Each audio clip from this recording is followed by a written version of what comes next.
have founded the Nikola Tesla Institute here in Brazil. Yes, yes. 4 years ago, and we have a small research laboratory. And thousands of people around Brazil are interested in this Tesla technology. I have my laboratory since 10 years now, and we have some small devices, flying devices, that we can fly with energy, wireless energy. And one of our objectives is research in new energy sources for propulsion.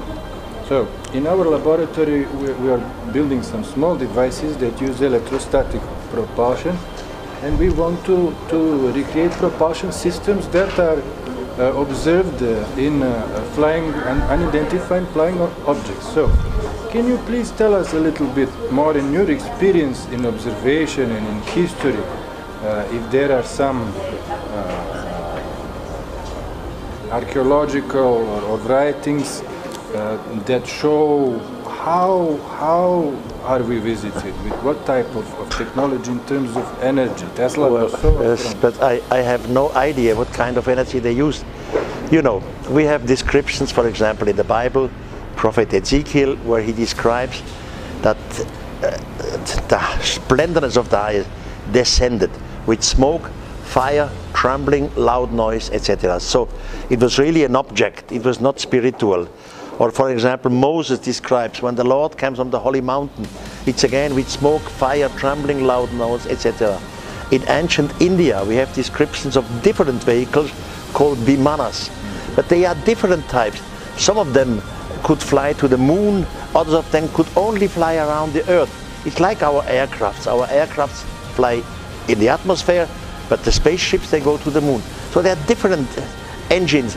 In ancient Egypt, they speak about the flying sun disk. We have no idea what energy they used, so I cannot help you with the energy. We have some small flying discs that glow a purple light because of ionization of air and some other contraptions. So our also idea is preparing the human body for long-term space flight.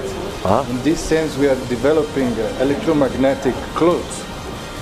And I was wondering if there are some archaeological findings about the visitants from other planets and their maybe golden ropes or something that they use to protect energetically their body. We have cave paintings, and cave paintings we have worldwide.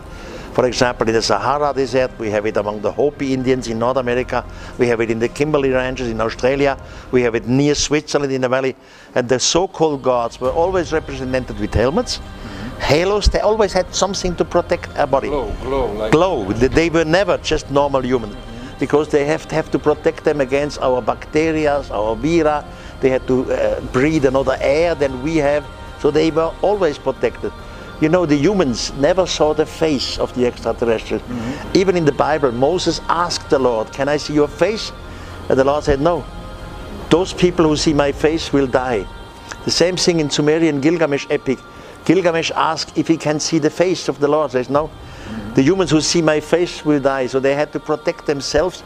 They were humanized in a time. They had a head, they had arms, they had legs, but they were different to us. But about energy, I have absolutely no idea.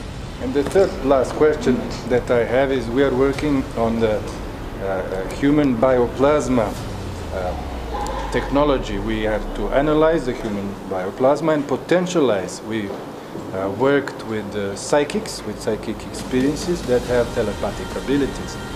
So the third question is, how do we communicate? Are there any findings in your research on this type of communication? No.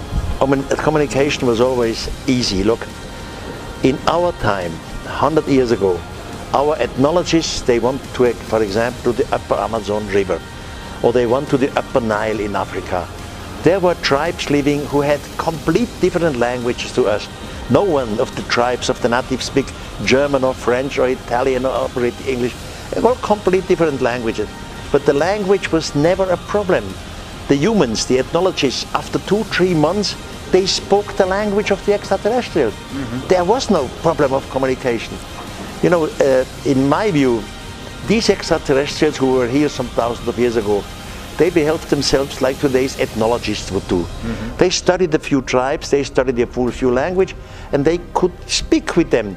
whenever a contact was made between human and the extraterrestrials speak the language of the humans, because they have observed them before for maybe a few weeks. And with their computer, they have analyzed the language. So there was always a communication. Telepathy is something different. This is a wave which functions between the brain. But I'm not a specialist in telepathy.